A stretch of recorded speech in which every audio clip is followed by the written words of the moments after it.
Bismillahirrahmanirrahim. Assalamualaikum warahmatullahi wabarakatuh. Selamat sore dan salam sejahtera kita semua.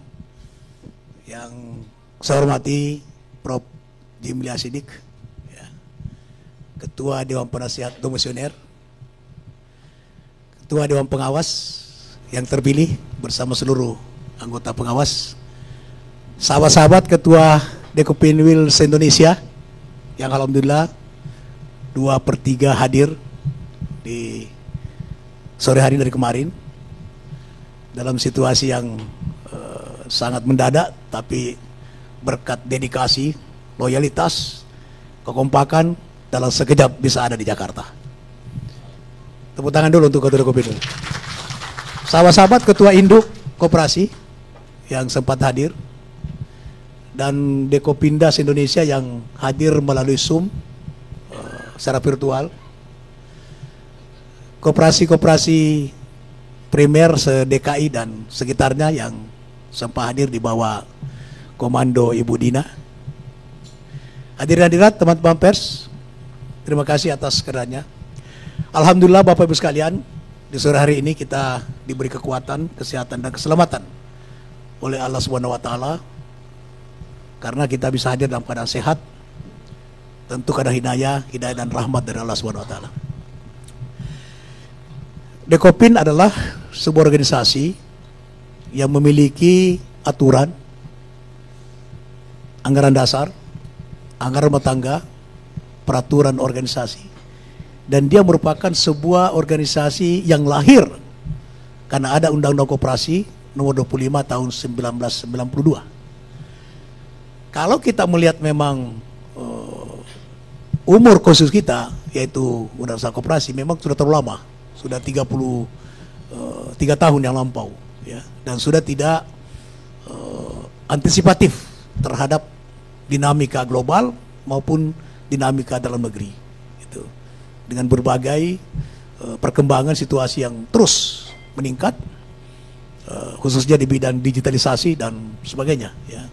Modernisasi terus berkembang, tapi kemudian konstitusi kita belum ada perubahan.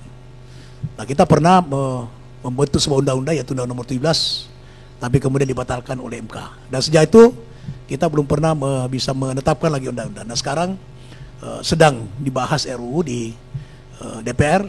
Oleh karena itu salah satu perhatian kita, fokus kita adalah bagaimana ikut memberikan kontribusi pemikiran terhadap RUU tersebut sehingga tidak lagi ada yang nanti melakukan judicial review. Tapi ini feeling saya itu belum tentu bisa mengakomodir daripada kepentingan gerakan Koperasi Indonesia.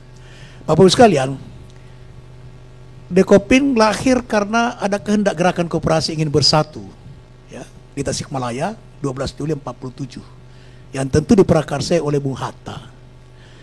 Ini lahir sebagai gerakan, bukan sebuah institusi yang dari atas. Ketika sebuah organisasi hadir sebuah gerakan, maka dia pasti memiliki sebuah tujuan, dan yang paling penting dia memiliki akar.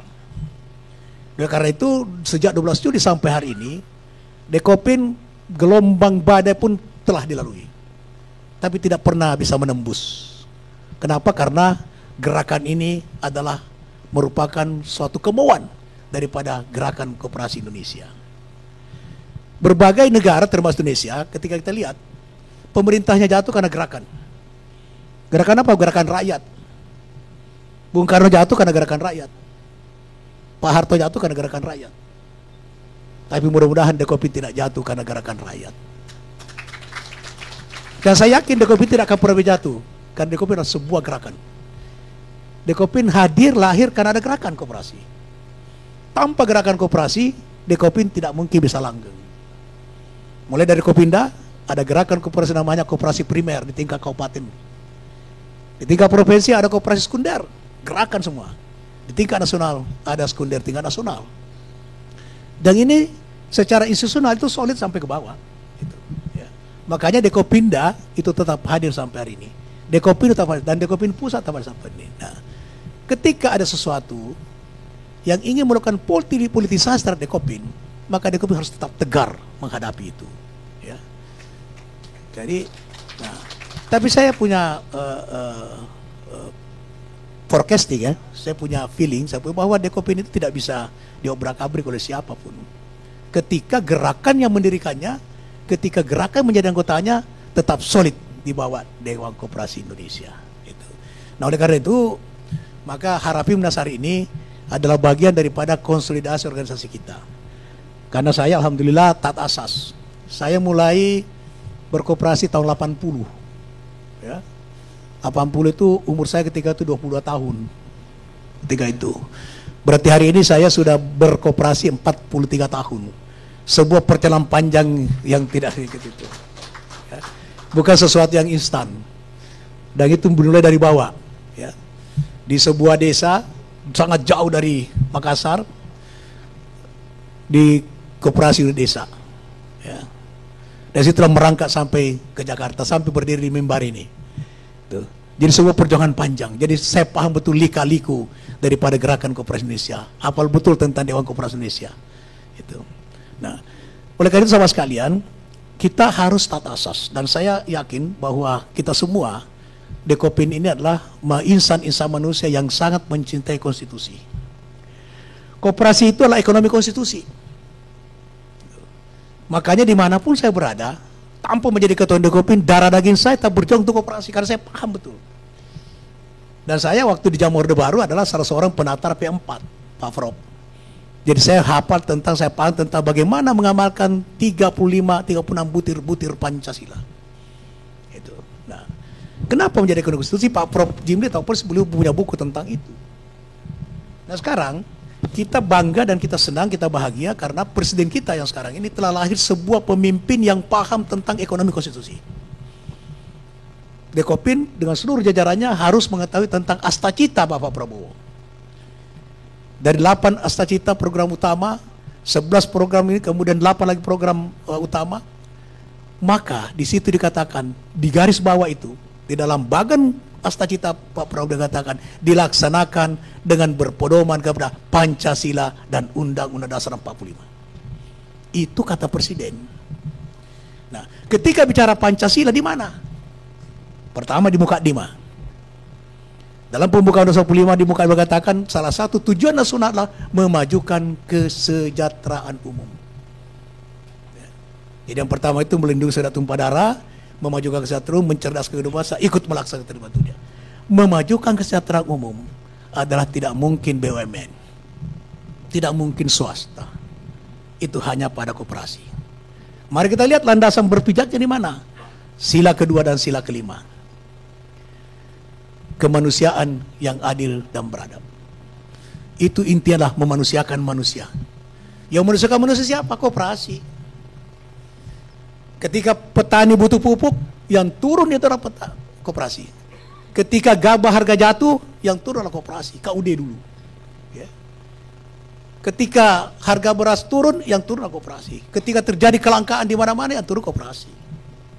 Itu memanusiakan manusia. Keadilan sosial bagi seluruh Indonesia. Tidak ada yang bisa menciptakan kecuali koperasi. Koperasi adalah menciptakan kesejahteraan bukan orang per orang, tapi menciptakan kesejahteraan untuk seluruh anggotanya. Itu. Nah, kemudian di mana landasan bergeraknya? Pasal 33 ayat 1. Ayat 2 dan 3 itu sudah kemarin alhamdulillah DPR telah mengesahkan Undang-Undang BN Pak Prof itu ya. Dan mengesahkan yang berkaitan dengan BUMN. Nah, pasal satunya perekonomian usaha bersama, pasal kekeluargaan, ini belum, sedang dalam perjuangan. Tetapi kita harus cermati. Dan saya minta Dekopin ke depan dan seluruh gerakan cermati undang-undang ini. Ya. Jangan sampai ini untuk pasal menerjemahkan sila kedua dan sila kelima, menerjemahkan muka ada pasal pembajukan kesejahteraan, menerjemahkan pasal 33 ayat 1, tapi kemudian isinya adalah liberal dan mengarah kepada penciptaan kapitalis. Waspada. Harus cermati itu. Nah, ada Pak Prof Jimli, insya Allah paham, beliau adalah negara. Nah, oleh karena itu ini tidak boleh kita biarkan. Dan sekarang dalam pembahasan di DPR. Sekalipun saya yakin, insya Allah mungkin minggu depan kita terima Forkopi, ya kebetulan di Komisi 6. Ya. Forkopi sekarang sangat aktif, itu komunikasi koperasi besar kalau nggak salah ya. Itu aktif sekali bersama Pak Raliansen dan Ibu Amalia dan lain-lain itu membahas itu. Nah, Ini kita harus plototin ini. RUU ini. Tidak boleh RUU ini masuk dalam politisasi kepentingan kepentingan golongan, kepentingan usaha, kepentingan kelompok, nggak boleh. Ini harus kepentingan gerakan koperasi Indonesia. Siapa itu? 156.000 badan usaha koperasi, 27 juta anggota koperasi. Itu. Nah, Bapak sekalian, tantangan kita sekarang apa? Tantangan sekarang adalah UMKM. UMKM itu ada usaha mikro, itu ada 60 juta, kurang lebih 60 juta. Ini mau naik pangkat ke usaha kecil, itu susah. Contoh, sekarang ada program MBG, ya, makan bergizi gratis. Sebuah program yang luar biasa dari Bapak Presiden untuk mengangkat harkat martabat pengusaha kecil, untuk mencerdaskan bangsa. Itu salah satu hal mencerdaskan bangsa adalah meningkatkan gizi. Nah, tapi menyiapkan satu dapur itu butuh 2,5 miliar, ya Bu Sarmila ya. Mana ada pengusaha kecil 2,5 miliar? Gak mungkin. Pengusaha mikro 100 juta aja susah modalnya, 50 juta susah, apa 2,5 miliar. Berarti pengusaha kecil sini tidak bisa ikut. Kalau pengusaha kecil tidak bisa ikut, berarti tidak akan menggelorakan ekonomi rakyat. Nah, bagaimana supaya saya ikut? Maka 60 juta pengusaha mikro ini kita naikkan pangkatnya menjadi pengusaha kecil. Pengusaha itu bagaimana caranya? Berkoperasi. Kalau 60 juta ini berkumpul per 1.000 orang, kemudian dia mendirikan koperasi, itu bisa minta dana ke LPDB, bisa ke bank dan sebagainya, bisa mendapatkan 2,5 miliar untuk satu dapur. Tapi kalau 10 dapur 25 miliar, nggak mungkin. Itu harus pengusaha, paling tidak pengusaha menengah. Nah, oleh karena itu Dekopin ke depan ini caranya adalah tidak sulit. Datangi Menteri UMKM itu Pak Maman, begini caranya Pak Menteri, bahwa 60 juta ini lala 5 tahun ini kita naikkan pangkat dari mikro menjadi kecil 30 juta. Caranya dirikan koperasi. Sekarang kebijakan Pak Presiden Prabowo kepada koperasi luar biasa. Penyaluran pupuk sekarang tidak lagi langsung kepada koperasi di bawah. Nah, koperasinya koperasi yang mana? Itu juga menjadi pertanyaan. Dikatakan Koptan belum tentu bukan koperasi. Nah, ini tantangan ke depan. Tapi ruang dan peluang telah diciptakan oleh Bapak Presiden. Nah, ketika itulah kemudian ada hal-hal yang dilihat oleh oknum, maka ingin mengambil Dekopin. Kira-kira seperti itu. Nah, bagi saya tidak persoalan. Yang penting Dekopin harus tetap berkiprah, tetap eksis untuk ke depan. Itu yang paling penting. Ya. Memang perjalanan kita sekalian banyak lika-liku. Ada masa-masa keemasan, ada masa-masa susah. Tapi satu hal yang membanggakan saya, masa susah dan masa senang kita tetap eksis. Gitu. Ya. Masa susah itu ketika 3 periode terakhir, itu masa senangnya itu 2010, 2014 itu masa bagus itu. Ya. Ketika Pak Saripasan.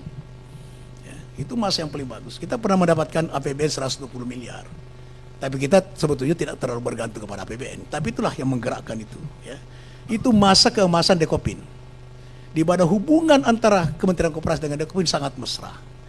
Sehingga kita menyelenggarakan Hari Koperasi Nasional di mana saja itu selalu meriah.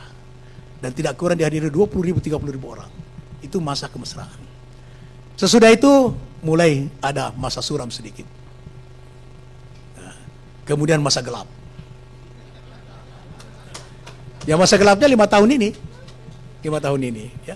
Tapi suatu hal yang menggembirakan karena kita tetap eksis. Kita tidak pernah tidak merayakan Harkopnas karena salah satu putusan Kongres Sokri ya itu adalah salah satunya menyelenggarakan Harkopnas 1 tahun. Alhamdulillah selama ini kita tidak pernah tertinggal sekalipun tertati-tati, tapi tetap kita lakukan dengan bergilir di setiap provinsi. Dan saya bangga karena di Kopinwil dengan susah payah ada yang diserang dan sebagainya tak bisa bertahan. Nah, kenapa terjadi itu? Karena kita gerakan. Nah, oleh karena itu kalau sekarang ada mau intervensi ya masuklah ke gerakan. Pasti dihadapi itu. Nah, tapi bagi saya sama sekalian adalah yang penting Dekopin ini sebagai organisasi kita harus pertahankan. Gitu. Lembaga ini kita harus jaga betul dari sisi konstitusinya. Ya. Pasal 57 Undang-Undang Koperasi, ya, Undang-Undang Koperasi nomor 25 itu menyatakan begitu.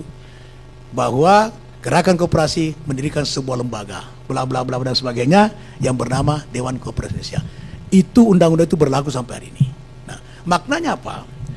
Jadi Dekopin itu tidak tunduk kepada undang-undang ormas.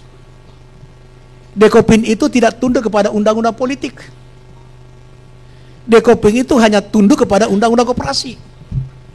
Nomor 25 tahun 92. Nah, di dalam pasal 57 dikatakan bahwa lembaga itu disahkan oleh negara.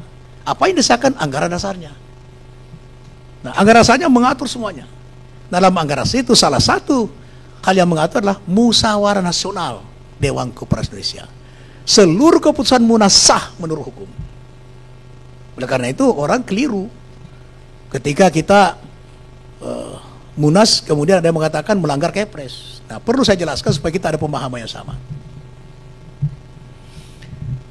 Di tahun 2009 itu ya, di tahun 2004 2009 terjadi dualisme antara Pak Sri Edi dengan Pak Adi Sasono.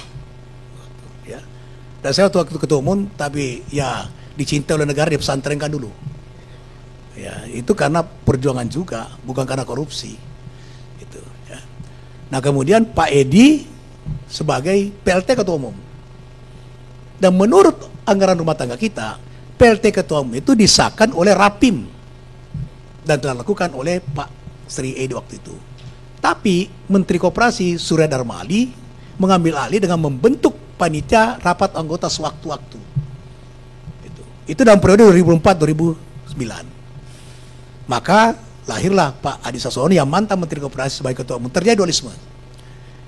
Nah, digugat oleh Pak Sri Edi, ya, Pengadilan Negeri Tinggi sampai dengan kasasi menang. Tetapi 2008 keluar putusan Mahkamah Agung. Putusannya apa? Menyatakan bahwa ketua umum yang sah adalah Andi Muhammad Nurdin Halid. Itu putusannya itu. Yang saya tidak tahu. Dan saya sudah tinggalkan. Itu. Nah ketika Pak Sarip Hasan dilantik, tanggal 10 bulan Oktober, lupa tanggalnya, 2009, maka di penghujung 2009 maaf, akhir November kalau tidak salah, itu saya dipanggil oleh beliau. Saya sedang di atas laut dalam sebuah perjalanan menuju Indra Hilir Kepri untuk melantik PSSI di sana. Telepon saya juga tidak hafal teleponnya. Pokoknya telepon itu puasa ada signal, saya angkat. Dengan siapa ini? Adinda, dia panggil saya Adinda, sama-sama orang Bugis. Dengan siapa ini? Sarip, Kak Sarip. Oh siapa? Siapa ini? Oh Menteri Koperasi. Oh Pak Menteri, maaf Pak Menteri. Ini Adinda di mana? Saya di atas laut ini. Kapan balik? Saya bilang mungkin lusa. Bisa nggak dipercepat? Saya bilang ada apa Menteri? Ada sesuatu yang sangat penting. Saya tidak tahu apa gitu. Padahal saya sudah tidak Dekopin lagi, sudah saya lupa. Bukan lupa, maksudnya saya sudah tidak ada hubungan dengan Dekopin. Ya, ada sekali. Singkat cerita jam 3 sore saya percepat lantik bupati sana, PSSI yang saya lantik harusnya lantik besok pagi, lantik malam. Balik pakai dia punya speedboat sendiri. Jam 3 tiba di Kementerian Koperasi, Pak Menteri katakan begini, Adinda tahu tidak siapa ketua Dekopin? Oh saya tahu. Kalau di pihak saya adalah Pak Sri Edi. Di pihak sana Pak Adi Sasono. Oh tidak, ini putusan Mahkamah Agung, ketua umum Dekopin adalah Nurdin Halid. Hah? Kok Nurdin Halid? Itu ceritanya. 2009. Maka yang saya lakukan Pak Prodimla adalah bagaimana menyatukan Dekopin. Maka saya taruh kepada Pak Menteri, oke, baik. Saya tidak mungkin terima ini. Tidak mungkin, saya sudah tinggalkan dan yang sah itulah Plop Sri Edi. Pak Adi Sasono tidak sah. Itu. Padahal waktu itu sebetulnya ya, dua-duanya sah. Karena saya serahkan kepada Pak Sri Edi itu hasil rapat anggota. Pak Adi Sasono hasil rapat anggota. Cuma tidak sahnya kenapa? Karena dilaksanakan oleh kementerian. Nah, tapi yang hadir adalah anggota. Anggota siapa? Ya Dekopinil dan induk-induk yang hadir. Berarti dari sisi prosedural apa sah. Tidak sahnya karena diselenggarakan oleh kementerian. Nah itu intervensi. Nah sehingga putusan Mahkamah Agung adalah kembalikan kepada saya. Apa yang saya lakukanlah persatukan ini. Maka dilakukanlah Munas bersama di Ancol tahun 2009 Desember. Nah, saya yang memimpin sama Pak Menteri berempat, Pak Adi Sasono dengan Pak Sri Edi, biar Bapak Ibu tahu sejarah. Kan itu akan sampai pada hari ini. Ya. Selesai terpilihlah Pak Bangun, Ketua Koperasi Angkatan Udara kalau nggak salah, sebagai pimpinan Munas bersama 4 anggota lainnya. Setelah itu saya tinggalkan. Karena saya bilang di forum, silakan pilih satu di antara dua. Di sebelah kanan saya mantan Menteri Koperasi, di sebelah kiri saya orang profesor mantan mantu daripada Bapak Koperasi Indonesia, silakan pilih. Saya tidak bersedia dipilih karena saya sudah buat pernyataan. Karena waktu itu Pak Adi Sassone tidak mau Munas. Dia bilang sama Menteri Koperasi, kalau Munas Nurdin Halid terpilih.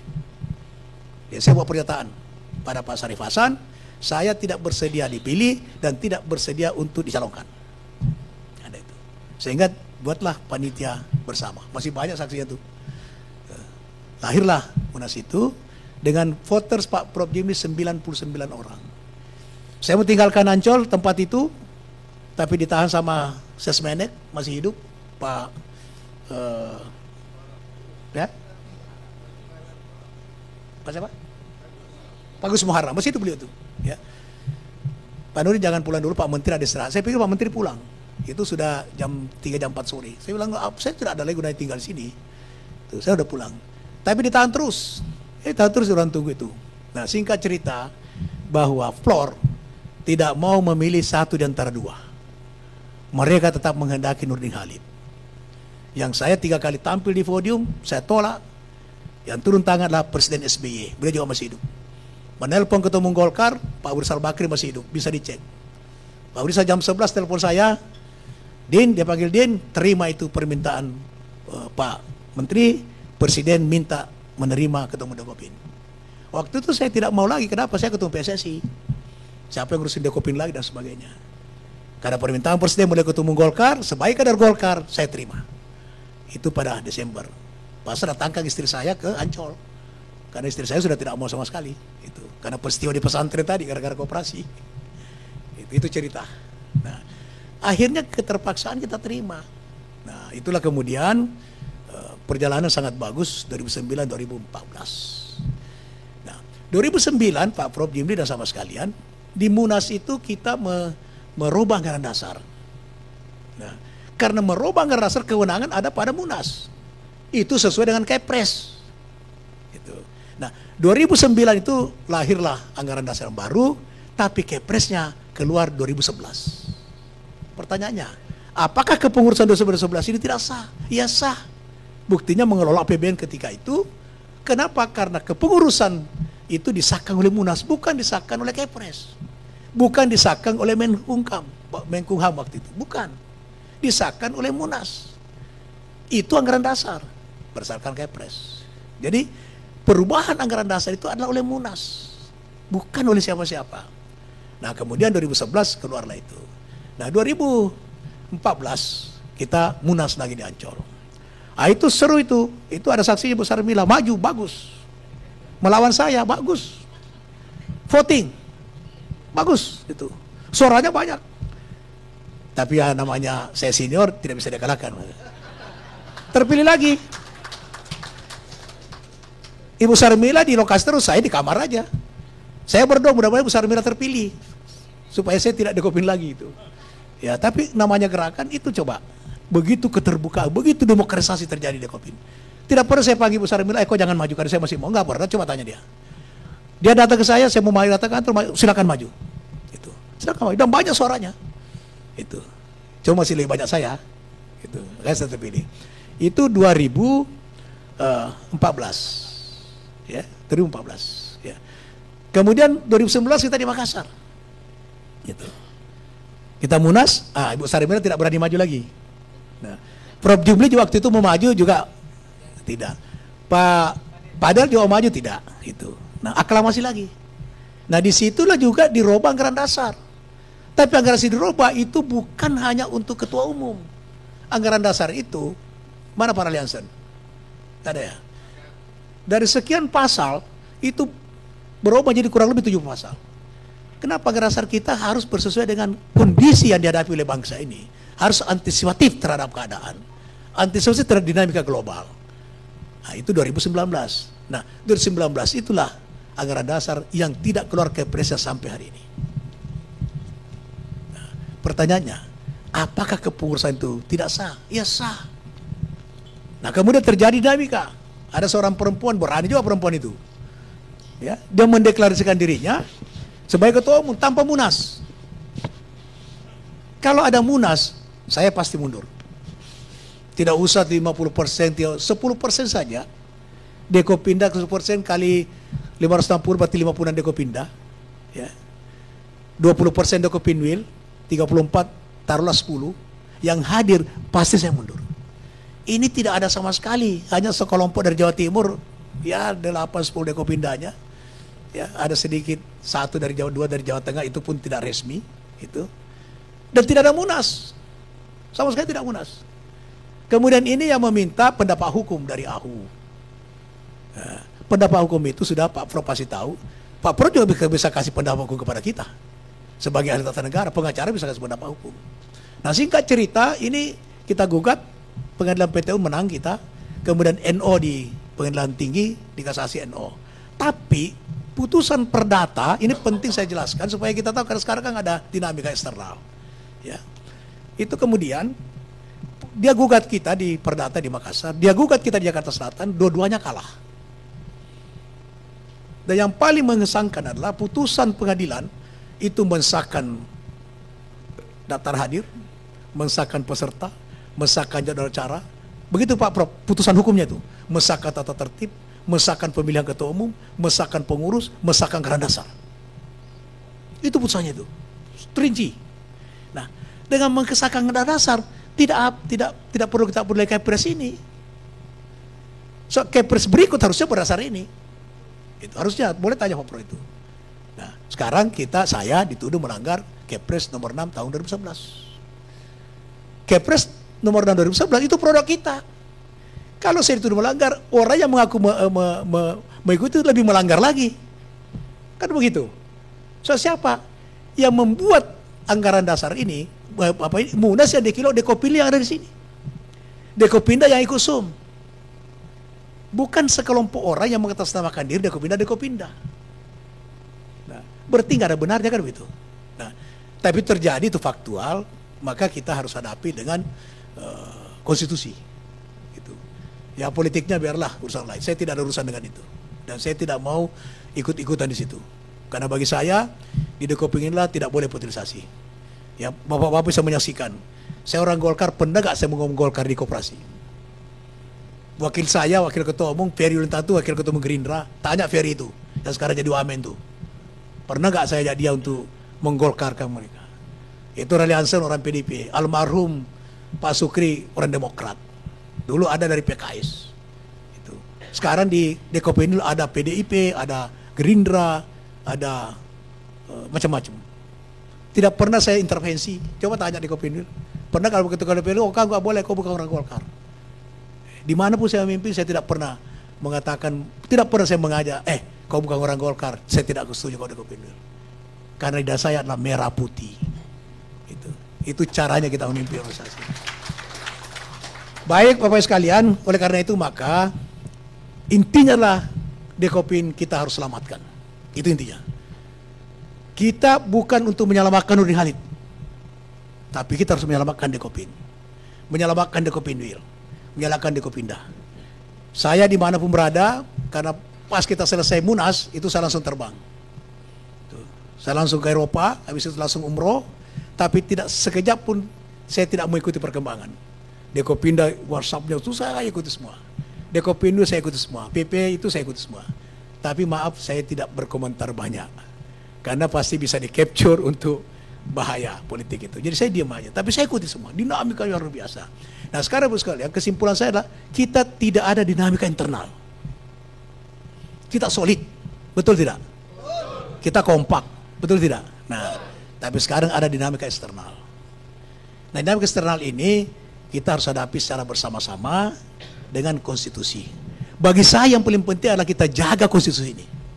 Jaga sudah Dekopin. Karena ketika kita jebol ini, maka akan jebol terus.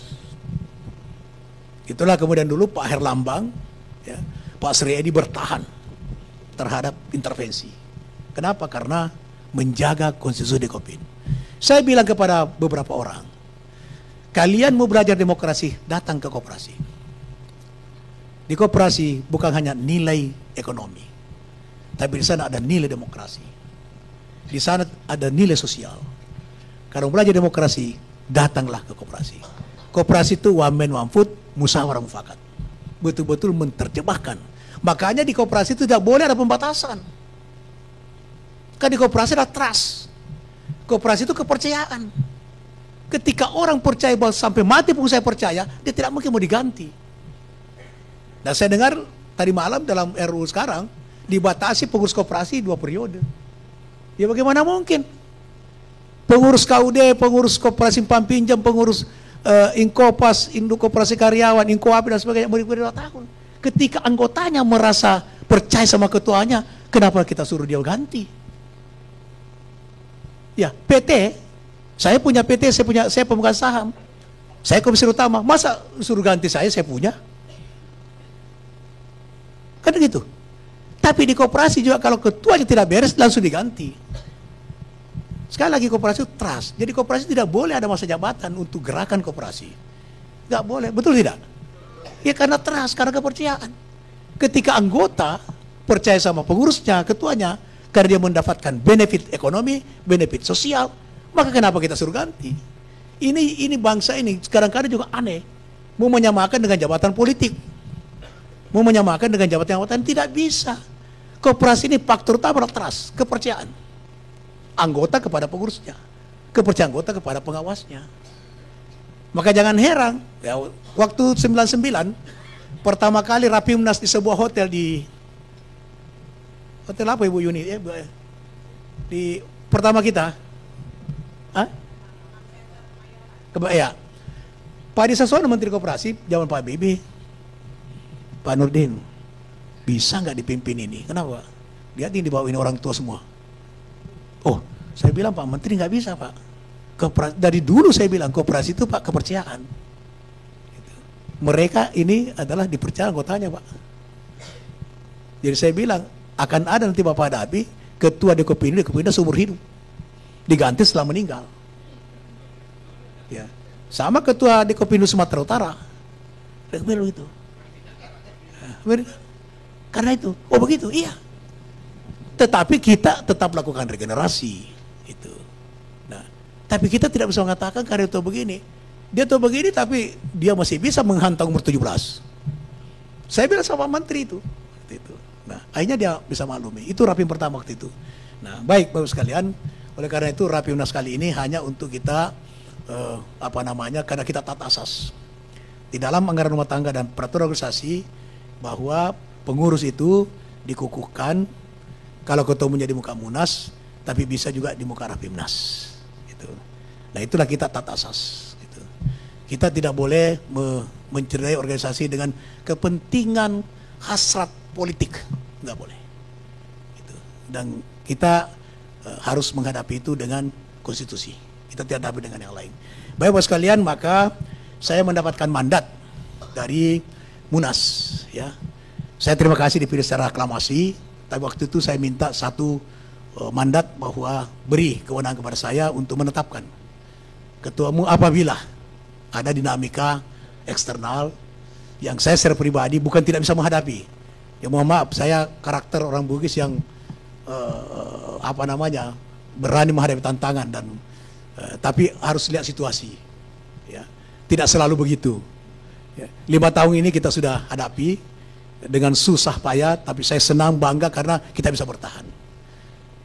Tapi peluang ruang untuk ketika kita bisa menyesuaikan keadaan, harus adaptif dengan situasi, itu harus kita lakukan. Ya. Ketika kita kuat, maka kita bisa menghadapi siapapun. Tapi ketika posisi kita tidak terlalu kuat, maka harus adaptif dengan keadaan. Nah itulah yang saya akan pilih. Dan karena itu sahabat sekalian, dengan izin semua, pimpinan Munas ini, pimpinan Munas. Pimpinan Munas. Pimpinan Munas, Pak. Pimpinan Munas. Pimpinan Munas.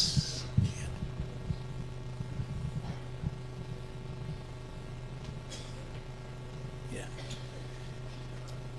Tapi alhamdulillah, insya Allah hari ini kita bisa selesaikan semua masalah kita secara internal dan kemudian kita berlanjut. Ya.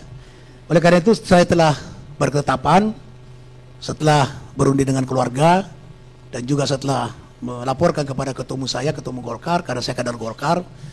Apapun yang menyangkut jabatan saya harus lapor kepada beliau dan bisa memahami dan sebagainya. Oleh karena itu maka saya menetapkan Prof. Jimli sebagai Ketua Umum Dekopin.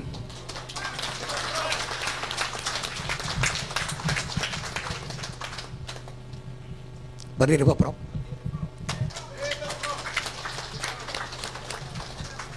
Dapat boleh agak terganggu sedikit. Tapi sahabat sekalian, sedetik pun saya tidak tinggalkan. Saya berada di belakang beliau dan di belakang kita semua. Apapun, ya. Pemikiran, tenaga, dana, fasilitas, saya backup. Ya. Insya Allah, apapun yang diminta beliau, demi eksistensi, demi keutuhan, demi Dekopin, saya di belakangnya. Ya. Nah, ini janji saya kepada kita semua. Makanya saya tidak mau diam-diam. Saya bilang hadirkan Dekopin Wil, hadirkan Dekopinda se-Indonesia. Sekalipun secara virtual, karena tidak bisa kita sesaat menghadirkan semua. Nah, selamat berjuang Prof. Insya Allah. Kata Ali bin Abi Thalib begini, kebatilan dan kebohongan yang dilakukan secara terorganisir dan sistematis akan bisa mengalahkan kebenaran yang hakiki. Itu kata Ali bin Abi Thalib. Jangan biarkan kebatilan dan kebohongan terorganisir berjalan terus. Saya yakin Prof sebagai ahli tata negara dan beliau di pemerintahan kita sangat solid 5 tahun ini, beliau akan pasti mencamkan pesan Ali bin Abi Thalib bahwa kebenaran yang hakiki terus kita harus perjuangkan. Setuju? Dan nanti insyaallah formatur ini pimpinan Munas sekaligus formatur akan mengumumkan hasil formatur. Ya nanti Pak Prof dikukuhkan karena itu anggaran dasar kita seperti itu, disumpah di muka Rapimnas. Sesuai itu Pak Prof akan melantik daripada kepengurusan masa bakti 2024-2029. Terima kasih saudara-saudaraku semua. Maaf atas kekurangan. Assalamualaikum warahmatullahi wabarakatuh.